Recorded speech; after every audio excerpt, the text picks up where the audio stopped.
What's up, my guys, and welcome back to the Wrestling Report Card. Today, we're going to be going over Monday Night Raw as we got the fallout from Summerslam, and I tell you what, not only do we have Edge's return to talk about tonight, but we have the return of Bayley as well. Plus, in our main event, we got the WWE Undisputed Tag Team titles on the line, as you got the Usos defending against the Mysterios, as both teams just came off a win at SummerSlam. And now, instead of just handing out title opportunities, we're making these guys work for it, as you have two triple threat matches tonight where the winners of each of those will face each other to determine who Bobby Lashley's next challenger will be for their United States title. So, hey, as y'all can tell, I'm already out of breath and we got a lot to talk about. So, without further ado, buckle up your seatbelts. And let's get to great. We start the night off with Becky Lynch in the ring, who is fresh off her banger of a match with Bianca at SummerSlam. We then come to find out that Becky Lynch actually separated her shoulder and then went on to fight for 20 minutes on that sumbitch in that title match. So Becky goes on to bring out Bianca and then thanks her for pushing her to the limit on a weekly basis. She then concedes the ring to the champ, who returns the respect to the man.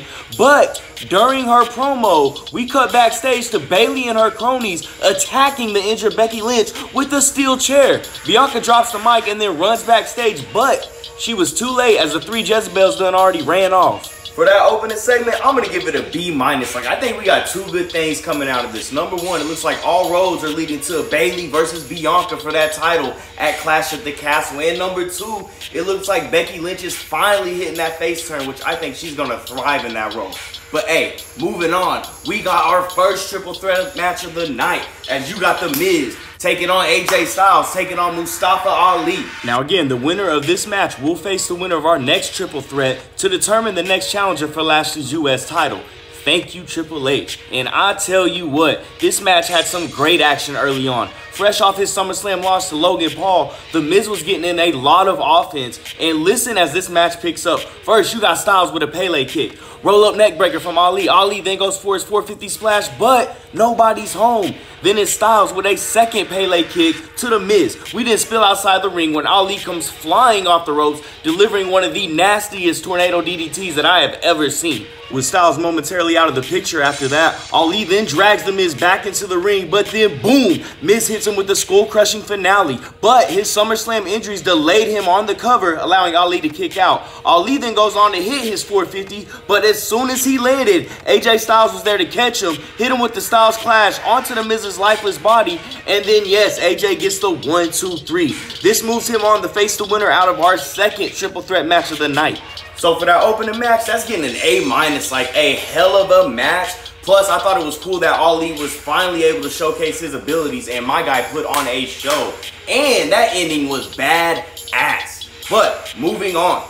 We get Seth Rollins coming down to the ring. He lets us know that Riddle is on the shelf and now he can be just like his role model, Randy. Seth then turns his attention to Roman Reigns before he gets interrupted by the Street Profits. Seth cuts their music, then brings up their losing track record to the Usos and even goes as far as to suggesting that they should split up. This segues straight into a match between Seth Rollins and Montez Ford, and I don't think anyone's mad about that. Seth Rollins spends most of the early of the match focusing on Tez's ribs. Rollins then just starts slapping the back of his head, which just pissed Tez off as he hit him with a crossbody from the heavens. But once again, those hurt ribs came into play as Seth was able to kick out. Tez then stays on the offensive as he hit him with a standing moonsault followed by a blockbuster, but Seth was able to kick out both times. After eating a super kick, Tez was then able to escape the buckle bomb and hit a tornado DDT from the ropes, but Seth gets back in it as he lands the buckle bomb and follows it up immediately with the Falcon Arrow, but Tez was able to kick out at the last second. So Seth goes to climbs the ropes, he hits a frog splash, but there's nobody home.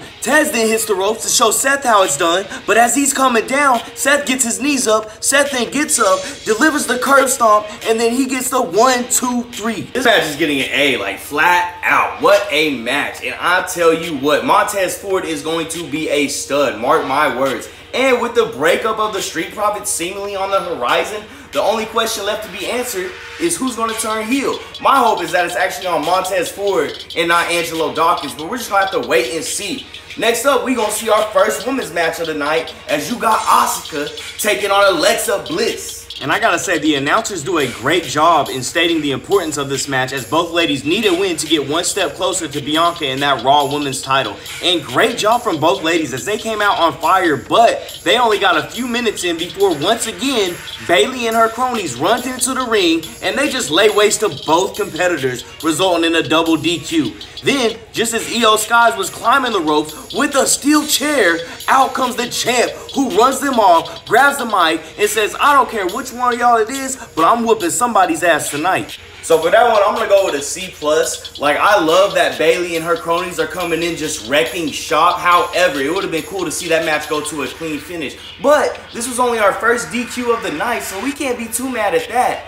Next up, we got our second of the triple threat matches of the night, as you got Dolph Ziggler versus Chad Gable versus Ciampa. And I think I speak for us all when I say I could watch these three go at it all damn day. With Gable and Ciampa temporarily teaming up on Ziggler, that comes to a screeching halt as Ciampa starts to shoosh Gable, which is just something that you don't do. After we get back from the break, with Gable starting to work his ankle lock onto Ziggler, Ciampa came in, broke it up, and then we're off to the races. At one point, Gable was hitting his roll-through suplex when Dolph snuck up and hit them both with the zigzag. Dolph then lands his super kick on Ciampa, and after a ton of close near falls, Ciampa boots Dolph out of the ring, grabs Gable, hits his fairy tale ending, and he gets the 1, 2, 3. I'm going to slap a B- on that. Yet another solid match on Monday Night Raw, and later on, we got Ciampa taking on AJ Styles. Hey, I ain't mad at that at all, my guy.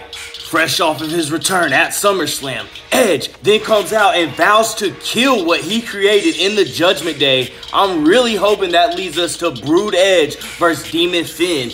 But this leads into our second women's match of the night, as you got the champ, Bianca Belair, taking on Io Skies. It didn't take long for Io to show off her aerial prowess as she knocked Bianca out of the ring, climbed up the ropes, and hit the champ with a moonsault. After we come back from the break, Io continued her assault, but as she went to hit the ropes again for a crossbody, Bianca was able to catch her, roll through, pick her ass up, and hit her with a fall away slam. She even hit the glam slam, followed by a moonsault of her own, but at the last second, Io kicked out. And you'll never guess what happened next. Once again, Bayley and Dakota Kai come out to cause enough of a distraction to allow their girl Skies to meet the champ on the ropes and hit her with a nice Hurricane Rana. As she goes for yet another Hurricane Rana, this time outside of the ring, Bianca caught her mid-air and just ragdolled that poor girl into the barricade.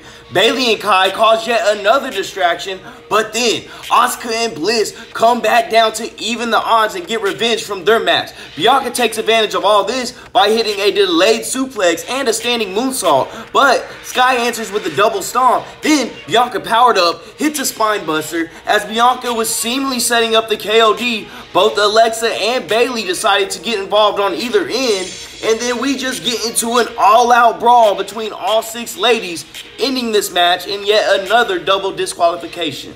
With that, I'm going to go with a B. Like, great match from both ladies, but once again, we have yet another ladies match that ends in a double DQ. I have to say, however, that I am excited to see where all this goes leading up into Clash at the Castle. Next up, we got the winners of both of the triple threat matches squaring off against each other as we finally get AJ Styles versus Ciampa. And we start the match off by getting Houston's own, the five-time WCW champion Booker T on commentary. We also have The Miz ringside by his boy Ciampa's side. Now, after a physical start and about 57 backbreakers from Styles, both men were able to counter the other one's finisher. Ciampa even countered the phenomenal forearm with the jumping knee, but Styles kicked out. Styles then goes on to counter Ciampa yet again, this time actually hitting him with the Styles Clash, but as the ref was counting, The Miz put Ciampa's foot on the rope, causing a break. That little bastard. Styles wastes no time as he sent The Miz over the barricade, but that distraction allowed Ciampa to send Styles over that same barricade. With Ciampa back in the ring, the ref starts the 10 count to count Styles out, and The Miz even grabs his leg, almost costing him the match, but Styles slid in at the last possible second. However, when he did, he slid his ass right into the fairy tale ending, and Ciampa picks up his second victory of the night and moves on next week to face Bobby Lashley for the United States title. I'm going with another B there. Like, that was a physical match between the two. I'm glad that Ciampa finally got a title opportunity, and he actually had to earn that sumbitch, which leads to next week us having a fresh matchup for the United States title. I'm here for all of this, my guy. That's enough of the talk, cause it's time for the main event. You got the WWE Undisputed Tag Team Championships on the line, as you got the champs, the Usos, defending against the Mysterios. Now, we get a hot start from the Mysterios, but when we come back from the break, the Usos were now in complete control. After they beat down Rey Mysterio for what seemed like hours, he was finally able to break free and tag in his son Dom, but as Dom went for yet another crossbody, the Usos caught him and rammed his back straight into the ring post. You know Dom got that Mysterio in him, as he was able to get back in, hit a tornado DDT, which bought him enough time to tag in Rey, who came in on fire. Well, until he ran into a super kick. He then goes to tag Dom back in. The father-son duo then hit the 619. Dom climbs up, hits the frog splash, but at the last possible second, Us broke it up. Dom then goes for another 619. He didn't see Jey Uso make the tag, and when Dom hit the ropes, he turned right back around into the 1D, which gave the Usos the 1-2-3 to retain. We then get all three members of the Judgment Day showed up and just laid waste to the Mysterios after their loss. When Edge comes running down and he ain't coming to talk, after he hit the execution on Finn, he goes to set up for the spear, but that Jezebel Rhea Ripley shoved Dom into the mix, causing Edge to accidentally spear Dom instead. For the main event, I'm going to go with a B-.